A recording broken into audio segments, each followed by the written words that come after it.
Hey,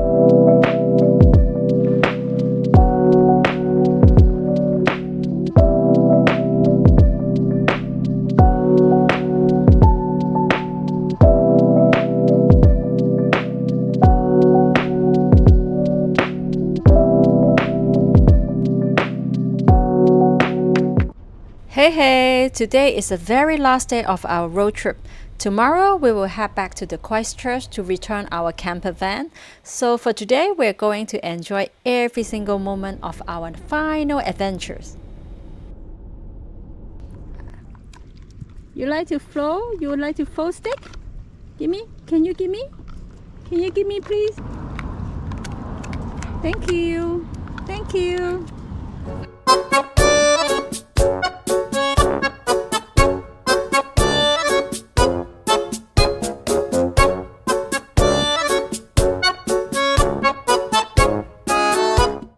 First up today, we were heading to one of the steepest streets in the world, but while we were on our way, we saw something absolutely amazing.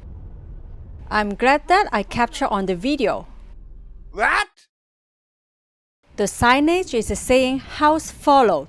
I believe it's my very first time seeing a whole house being moved down the road. Wow, my God. Please let me know in the comment which country are you watching this video from, and have you ever seen a house moving like this before?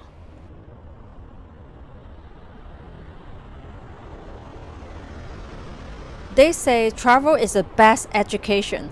Well, it's true. Moments like this is really expand my mind and also show me how different life can be in another part of the world. Since our first destination was a bit far, we decided to take a break for lunch and also stretch our legs. We found this absolutely lovely park. At first, we saw many cars just driving right in, but luckily we double-checked the sign at the entrance. It turned out that normal cars were allowed, but campervan were not. So we just safely parked outside instead and enjoy our lunch while looking out at this beautiful garden. Well, as usual, we make one of our favorite smoked salmon rolls. It's a quick, easy, and packed with the healthy omega-3s. This is the best part about campervan life. Even though the meal is simple, there's no hustle of searching for a restaurant. Instead, we get to cook anywhere, soaking in the beautiful nature and also enjoy the scenery. This is absolutely blessing. We're starting our final day of sightseeing at the Bowen Street in Dunedin, which is officially the steepest residential street in the world. How steep it is? It has a 19-degree angle. It's literally feel like you are climbing a wall. As you can see from my video, the house look like they are tilted right into the ground. Honestly, I seriously wonder about the people who live in these houses. They must be incredibly shaped.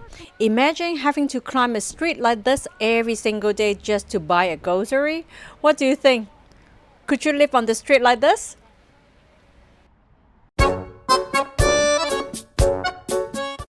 After checking out the steepest street, we have to rush to our next stop. As you can see, there's a car towing a boat right in front of us, letting us know we are heading straight to the edge of the ocean. We are rushing to a very famous spot on the coast to see wild New Zealand fur seal, because this area is closed at 5:30, so we are in a massive race against time. On top of that, it takes about 10 minutes walk from here just to reach a viewing spot. The clock is ticking. I'm crossing my finger that we can catch a glimpse of the seal before they close the gate. So let's hurry up.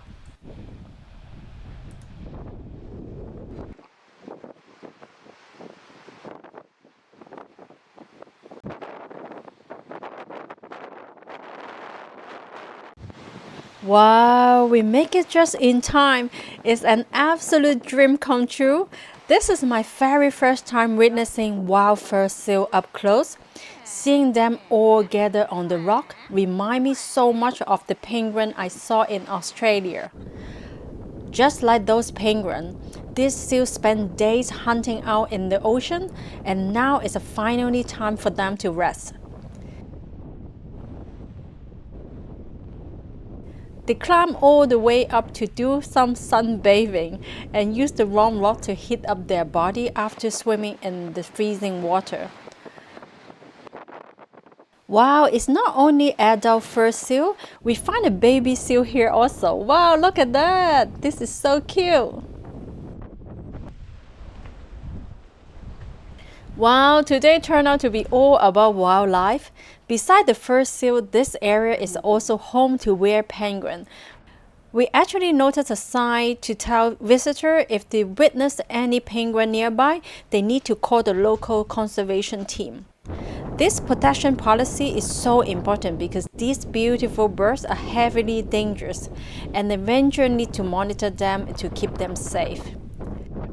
A quick travel tips for you if you guys are coming to this spot. Here is a very windy. Make sure you wear a good windbreaker if you want to enjoy seeing to the fur seal up close. We're so happy to tell you our final mission is officially complete. Wow, what a blessing day! Before we heading back to our holiday park, we make one final stop while it was still daylight. We pull up to the beach and then witness this famous, very giant circle stone. This spot is called Moeraki Boulders. Look at them. You might wonder, did the ocean wave roll this rock for thousands of years to make them so perfectly round? Well, the answer is actually no. Science tells us the border is grow just like a giant pearls. Over 60 million years ago, at the bottom of the ocean, minerals slowly stuck into a tiny shell fragment, layer by layer, and then growing into a huge, perfect stone fight inside the mud. And then, over millions of years, the soft mud cliff wash away and then leave it these amazing alien-like borders right on the sand. Walking among them as the sun starts to set is the ultimate finale to our day. As the sun began to set, we are rushing to our final destination of the trip. It's called Oamaru Top 10 Holiday Park. And this road trip, we always seem to check in late, and we are really hoping to make it on time tonight before the office closes at 8 p.m. Showers, toilets, kitchen in it. Okay. And to get into those, we just have the code. Compared to the massive part we are staying at before, this one is quite small and the facility are a bit older. There's no shop or a restaurant nearby either, but luckily we come well prepared with our dinner supplies. We managed to use up almost all our remaining food tonight. Dinner is a very simple, comforting pasta with a delicious French toast for our dessert. We are just keeping a tiny bit of food aside for our lunch on the road tomorrow as we make the final drive back to the Christchurch. Well, it's a bittersweet feeling cooking our last meal in here, but it tastes absolutely amazing. After a wonderful, comfortable night's sleep, morning is here. Since today is our final day, we took some time before checking out to leave our leftover grocery in the kitchen for other travelers. Everything was bought less than a week ago, so it's perfectly fresh. It feels great knowing nothing goes to waste and get to pass the road trip blessing on to someone else. Now we are officially on our way back to Christchurch, returning right to where our journey first began to hand back our campervan. On our drive, we also make a quick stop just to check out the outside of the famous steampunk HQ. Because our schedule was tight, we didn't have enough time to go inside. But even just look at the crazy building from the street was so cool. It feels like stepping right into a sci-fi movie.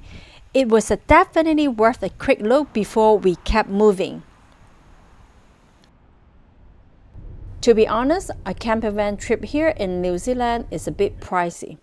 But waking up by surrounding mountain, starry sky and the wild river is something you truly need to experience at least once in your life. It's an investment in the memories that will stay with you forever. So my final verdict is absolutely 100% worth it.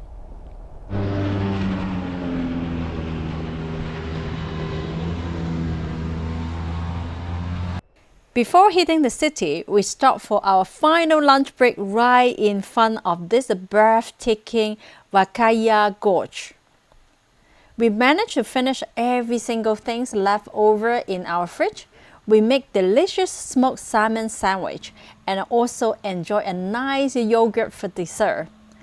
There is a truly no better treat than dining outside while soaking in this incredible turquoise water and the mountain scenery. Although today is not sunny day, but it was an absolute perfect farewell meal from New Zealand. Before we can hand back the key to our campervan owner, there's one last major task to do. We need to fill up everything we used. That means topping off the gasoline, refilling the LPG gas cylinder for the cooker, and also empty the wastewater. And also finally give a little good cleanup inside of the van. Well, speaking the LPG gas cylinder, since it was our very first time, we honestly had no idea how to refill the LPG gas. We stood there feeling completely lost. And then finally, we figured out the secret. Actually, you don't have to do it by yourself. All you need is ask the staff inside the gas station, the convenience store. They will safely fill it up and give it back to you. Voila! Everything is set and we are good to go. But before we head to the campervan owner, that's one last essential task to do. It's a souvenir shopping. We make a quick stop at the local pharmacy to stock up some essentials. I actually started suffering from bad hay fever in Japan last year, and I heard that New Zealand's allergic medicine worked very well, so why not give it a try? And also, that's another thing is very good in New Zealand is a fish oil. You know, because of their clear ocean, that fish oil is famous for being some of the best quality in the world.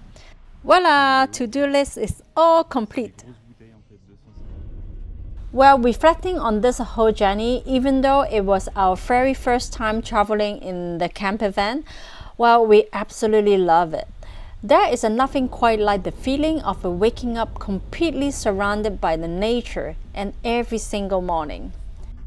To wrapping things up, thank you so much for accompanying us on this memorable journey. So, is the campervan trip in New Zealand worth it or not? My final verdict is yes, yes, yes. However, if we do this next time, I think we just need to choose a van without a shower. All you need is just a toilet. Also, I think it's much better to have a permanent bed that you only have to set up once rather than you have to converting every single night. What about you? Would you love to try the campervan travel style, or you have already done it? Please share your experience with me in the comment below. Last but not least, please hit that subscribe button to support my micro channel. Making this video is incredibly time consuming, and your little bit of a support truly makes my day. Thank you so much, and I will see you in my next adventures. Bye!